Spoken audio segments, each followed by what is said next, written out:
लोगों के आपके आरोप है और क्या कुछ बात कहना देखिए, ये आरोप मेरे नहीं है। ये एक रिट पिटिशन फाइल हुई है कोर्ट में जिस पर केस चल रहा है, जिसमें दिल्ली सरकार के अंदर में ये महा घोटाला पाया गया और दवाइयों का। और सबसे इसमें दुख की बात यह कि कोविड के समय जो दवाइयाँ खरीदी जा रही थी, ये तो अलग बात है कि 3 या 4 या 5 कंपनियाँ आई हैं जो दिल्ली में 80-90% जितना बजट का खर्चा होता है सब उन्हीं की जेब में जाता है। उसमें कुछ ऐसे लोग भी निकले हैं जो आम आदमी पार्टी को चेक से भी पैसा दे रहे हैं। तो अगर चेक से पैसा दे रहे हैं तो आप समझ लो कैश में क्या मामला चल रहा होगा, ये तो आप अपने आप ही समझ सकते हैं। लेकिन इसमें कुछ ऐसी चीज़ें निकल कर आई जिसमें हैरत अंगेज हो गए हम। जैसे उसमें यह हुआ कि एक कंपनी से 4,000 इन्होंने ऑक्सीजन कॉन्सेंट्रेटर खरीदे। आपको याद होगा, लोगों को जब सांस की तकलीफ हो रही थी और जिनको मशीनों पे नहीं जाना था, वेंटिलेटर पे, उनको ऑक्सीजन कॉन्सेंट्रेटर दिया जाता था जिससे एक रिलीफ मिल सके। तो कहाँ 4,000 ऑर्डर होते हैं, उसकी पेमेंट हो जाती है और केवल 500 की सप्लाई आती है। 3,500 की कमी होती है। आप समझ लो 3,500 के कारण 50, 100, 200 भी लोग अगर मरे होंगे तो सीधे सीधे आम आदमी पार्टी के भ्रष्टाचार जो है उसकी हत्या का कारण बनता है। N95 मास्क जो बहुत ज़रूरत थी, जिससे लोग अपना जीवन बचा सकते थे, डॉक्टर नर्स जो उसको लगाकर पेशेंट को देखते थे, मास्कों में पता चला कि ज़्यादातर मास्क जितने ऑर्डर हुए थे सप्लाई ही नहीं हुआ उनका। इसी तरीके से बाईपाइप मशीन जो है, आप समझ लो बाईपाइप मशीन एक ऐसी दी जाती है जो एक समय के बाद बहुत सीरियस पेशेंट पर आती है।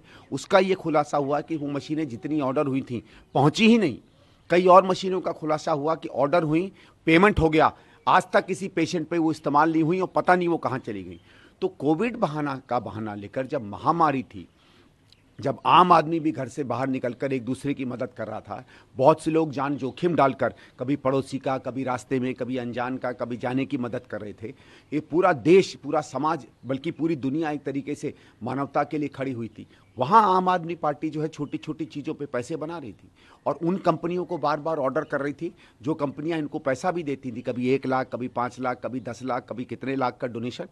इससे ज़्यादा शर्मनाक और इससे ज़्यादा मुझे नहीं लगता है कि सरकार किसी स्तर पर गिरने वाली हो सकती है जितनी आम आदमी पार्टी की सरकार रही है। सर, इसके अलावा आबकारी नीति की भी जो है आपने अपनी प्रेस कॉन्फ्रेंस में बात उठाई, क्या कुछ आबकारी नीति में आप लोगों ने? देखिए, आबकारी नीति में तो भ्रष्टाचार जो था वो पता चला। आज पवन जी ने, खेड़ा जी ने जो प्रेस कॉन्फ्रेंस की उसमें वो वीडियो चलाया जिसमें खुद इनके एक एमएलए कह रहे हैं कि उन्होंने मनीष सिसोदिया से कहा कि इस तरीके का भ्रष्टाचार मत करो, हम लोग सड़कों पे पिटेंगे। और कहा उस पर मनीष जी ने कि नहीं नहीं, पैसा हम कहाँ से चुनाव के लिए लाएंगे। तो वो तो सीधी बात है, आम इस विधायक को पूरी तरीके से पता है कि कौन भ्रष्टाचार में है और हम तो कहेंगे उन पे भी इन्वेस्टिगेशन एजेंसी को इस फौरन जाना चाहिए। लेकिन उसके बाद मैंने देखा कि एक डॉक्यूमेंट दिल्ली सरकार ने तैयार किया कि उसमें यह पता चला कि जो ब्रांड शराब के ज़्यादातर पिए जाते हैं, जो लोगों की प्रेफरेंस है, वो दिल्ली में सरकार की दुकानों पर बिकते ही नहीं। उस तरीके के ब्रांड बिकते हैं जो दिल्ली सरकार ज़बरदस्ती बेचना चाहती है, जिनका कोई औचित्य नहीं है। भाई, दुकान पे तो आप वो चीज़ें बेचेंगे ना जो ग्राहक चाहता है, और अगर आप ग्राहक को ज़बरदस्ती कोई ब्रांड पिला रहे हैं, इसका मतलब है कोई ना कोई आपकी मिली भगत है उन कंपनियों से। और वो कंपनियां पाई जाती हैं कि सबके सब पंजाब से शराब बना रही हैं। अब पंजाब में किसकी सरकार है? आम आदमी पार्टी की। उन ब्रांडों को जिनका कोई बहुत ज़्यादा दिल्ली में लोकप्रियता नहीं है, उनको दिल्ली में आप लोगों को ज़बरदस्ती पिला रहे हैं, जिससे लाखों करोड़ों रुपया ये कंपनी बना रही हैं। तो ये तो भ्रष्टाचार का मुकदमा बनता है। उस वक्त की बात कर रहे हैं जब एक के साथ एक शराब की बोतल पी ली? जी, उस समय भी था, और अगर वो नीति बंद नहीं होती और आगे चलती तो आज भी वही हो रहा होता।